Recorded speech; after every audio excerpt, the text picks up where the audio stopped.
Hello, very good morning. मेरा नाम राखी है और आज हम स्टार्ट करने जा रहे हैं पार्ट सेकेंड, प्रतियोगी परीक्षाओं के लिए रसायन विज्ञान यानी chemistry for competitive exams. Competitive exams में पूछे जाने वाले रसायन विज्ञान केमिस्ट्री में से जो प्रश्न उत्तरी होती है हम उससे करने जा रहे हैं। हम पार्ट 1 कंप्लीट कर चुके हैं, आज हम पार्ट सेकेंड में हैं। पार्ट सेकेंड में हम करेंगे एलिमेंट्स। कुछ इम्पोर्टेंट एलिमेंट्स हैं जो कि हमेशा प्रतियोगी परीक्षाओं में उनके बारे में पूछा जाता है, जो उनके स्पेशल कैरेक्टर्स होते हैं उनके लिए उन्हें पूछा जाता है। तो आज हम एलिमेंट्स करेंगे। तत्व क्या होते हैं, ये देखिए। ऐसे पदार्थ हैं तत्व जिसमें एक ही प्रकार के परमाणु पाए जाते हैं। हम परमाणु पार्ट 1 में कर चुके हैं।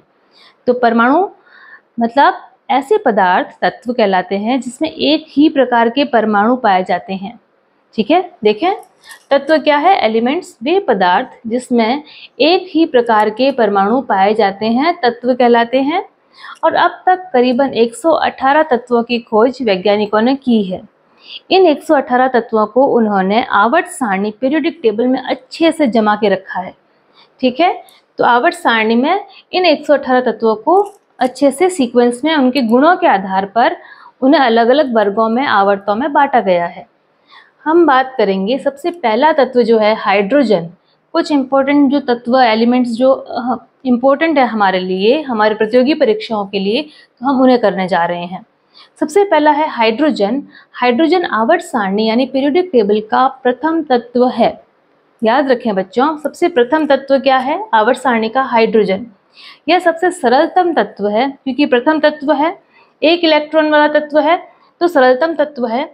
ये न्यूट्रॉन रहित तत्व है, इसमें न्यूट्रॉन नहीं होता, एक प्रोटॉन और एक इलेक्ट्रॉन। न्यूट्रॉन रहित तत्व है हाइड्रोजन। सबसे हल्का तत्व है, सबसे हल्की गैस है ये। और भविष्य का ईंधन, हमारे फ्यूचर में आने वाला जो भविष्य का जो ईंधन है, हाइड्रोजन से जो ईंधन का निर्माण, फ्यूल का निर्माण होने वाला है, हमारे भविष्य का ईंधन कहलाता है हाइड्रोजन।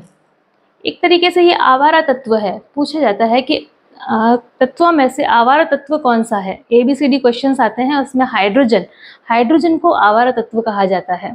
क्यों कहा जाता है? क्योंकि इसमें इलेक्ट्रॉन लेने की और इलेक्ट्रॉन त्यागने की, इलेक्ट्रॉन ग्रहण करने की और त्यागने की, दोनों की तरह की इसमें गुण पाए जाते हैं।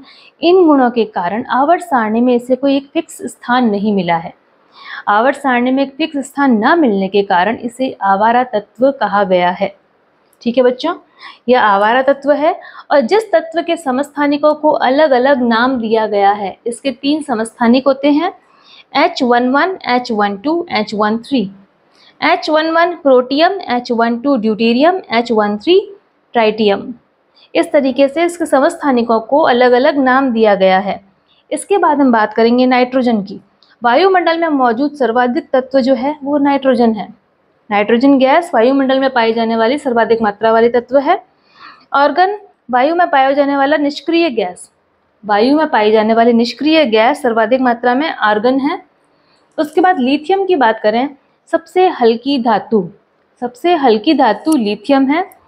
एल्यूमिनियम भूगर्भ में पाई जाने वाली सर्वाधिक मात्रा वाली धातु भूगर्भ में पाई जाने वाली। पारा द्रव धातु है। ऑस्मियम सबसे भारी धातु है। सोडियम अत्यंत क्रियाशील धातु है। सोडियम को हम जैसे लैब में आप काम करोगे, जो साइंस के स्टूडेंट्स हैं उनको ये पता है कि लैब में हम जब सोडियम को देखते हैं, अगर वो ओपनली एयर में अगर होता है तो एयर की ऑक्सीजन से रिएक्शन करके स्वतः ही जलने लगता है, तो वो खुले में नहीं रखा जाता। अत्यंत क्रियाशील होने के कारण इसे केरोसिन के तेल में सुरक्षित रखा जाता है, केरोसिन के तेल में डूबा हुआ रखा जाता है इसे। नियॉन का काम क्या है? एयरपोर्ट पर उतरने वाले वायुयानों को संकेत देने में, इंडिकेशन के रूप में। वायुयान जो होते हैं, एयरपोर्ट पे जो वायुयान उतरते हैं, उन्हें इंडिकेशन देने के लिए, क्योंकि नियॉन जो है चमकता सा होता है, नियॉन कलर्स चमकते हैं और नियॉन कलर्स जो है विज्ञापनों में, एडवर्टाइजिंग में भी काम आते हैं। उसके बाद बात करें हम फ्लोरीन की, तो फ्लोरीन क्या है? सर्वाधिक विद्युत ऋणता वाला तत्व है।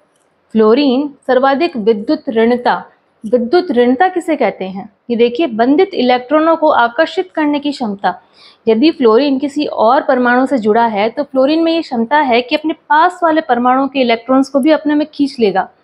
तो बंधित इलेक्ट्रॉनों को खींचने की जो क्षमता रखता है, अगर दो जुड़े हुए हैं परमाणु और बंधित इलेक्ट्रॉन्स अगर दोनों साझे में जुड़े हुए हैं, तो जो फ्लोरीन जो है ये दोनों की जो इलेक्ट्रॉन, जो साझेदारी वाले इलेक्ट्रॉन्स हैं, उन्हें अपनी तरफ खींच लेता है।